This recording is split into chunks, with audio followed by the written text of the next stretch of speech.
Salutations, America. I'm not famous. I'm not on some reality show with the Kardashians or housewives in New Jersey. I don't wear Armani suits. I don't play golf with hedge fund managers. I don't have dinner with the president or any politician for that matter. No, I'm just someone like you. That's right. Although I'm a teacher of teachers, I'm very proud to be a teacher of America's teachers. I'm very proud of our teachers in this country. Our teachers in this country now are more educated, have passed more hurdles, climbed more mountains. They have to get their 4-year degree. They have to get a master's degree. They have to pass standardized tests, Praxis 1, Praxis 2, Foundations of Reading test. They have to pass multiple standardized tests.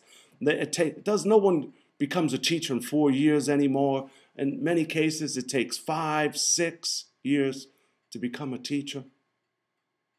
They give it their all. I'm proud of them, and I want to stand up for them.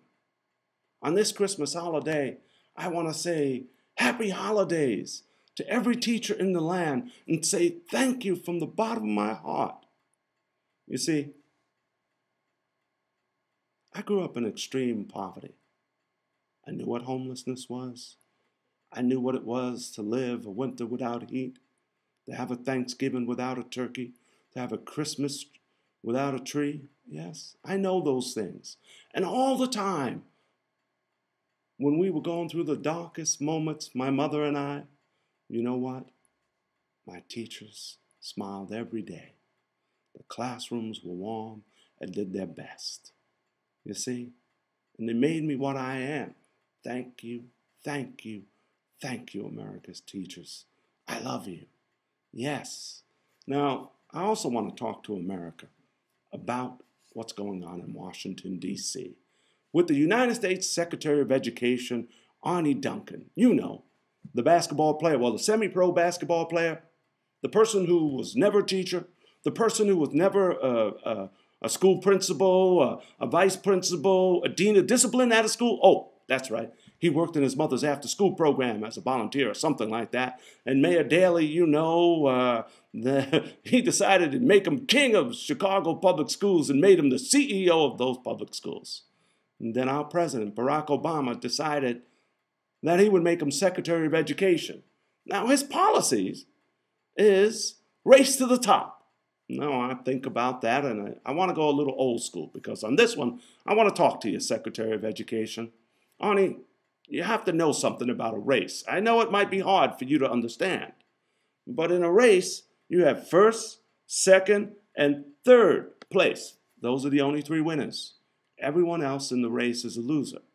So the way I see your policy is we got a policy for losing schools. And as a matter of fact, I often hear you say, well, 80%, no, 42%, no, 100%. Well, our schools are failing. They're doing poorly. Yeah. Well, when you put them in a race, that's what happens. You can only have a few winners. That's old school, Arne. I know that. Every American knows that. I think you need to know, if you want to make our schools successful, they need more than a race. Now, I also wanted to say that our teachers in our schools today, they have to have a bachelor's degree. They have to pass 2 to 3 standardized tests. Then they have to get a master's degree. Our teachers are highly trained. I'm so tired of our policymakers, our politicians, talk about how our teachers just don't cut the mustard. I say our politicians don't cut the mustard. Our policymakers don't cut the mustard. The hedge fund managers don't cut the mustard. Our teachers are working hard, doing the best they can. Yes. And they're highly trained and they're highly educated. And you know what? They could do better if you would take part of that $1 trillion you spend on testing and standards that the kids aren't meeting already, and now you want to propose harder standards and harder tests and more tests. If you would start spending that money on children in the classroom, if you started reducing class size, if you started providing more services to children in need, Mr. Secretary. Washington has spent $1 trillion on No Child Left Behind and Race to the Top America. And that's only 10%, because the federal government only pays about 10% of what it costs to educate our children. So we probably spent near $10 trillion on educating our children. And what did we do? We let our classroom sizes increase. We didn't provide the services that children needed. No. But we did test them. And we told them, we got these great standards. You could find them on the web page. We can send you booklet after booklet. You can print out copy after copy of the standards that you can't meet. And not only that, we're going to make them tougher. Yes. And we did that.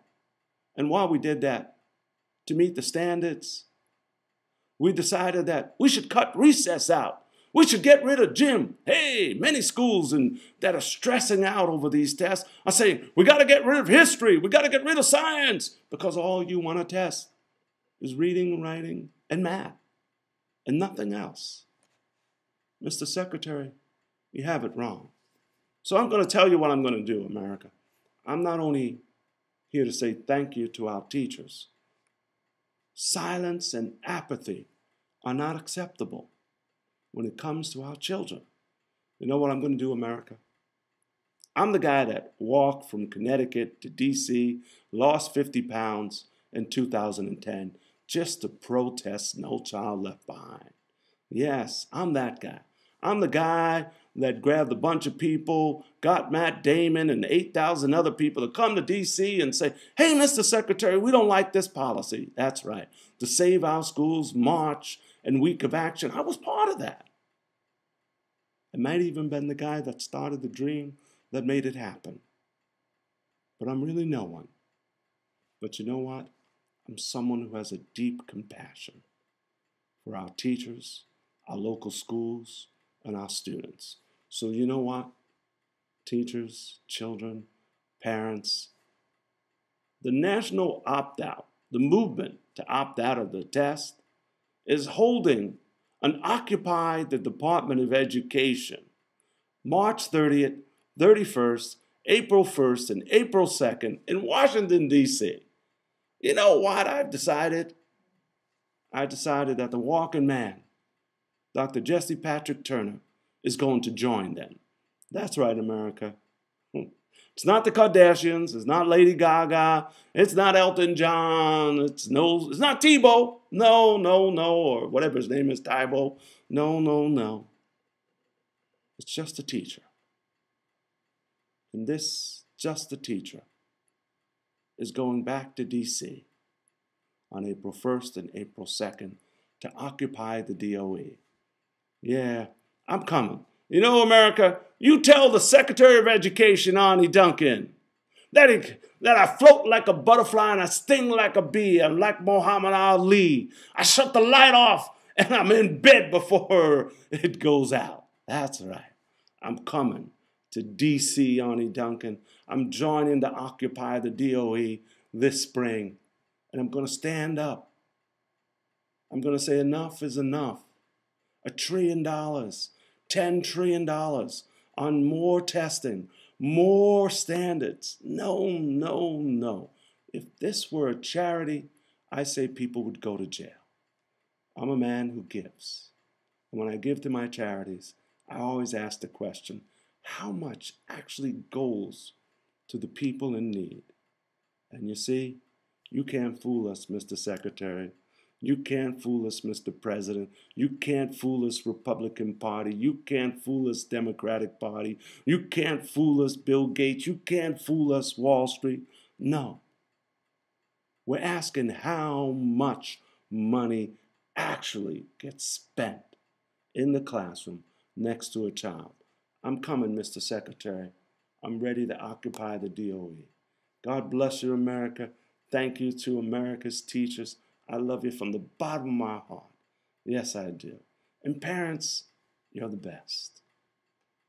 Happy holidays, and God bless you from the walking man. I love you. I'm coming, Arnie. See you.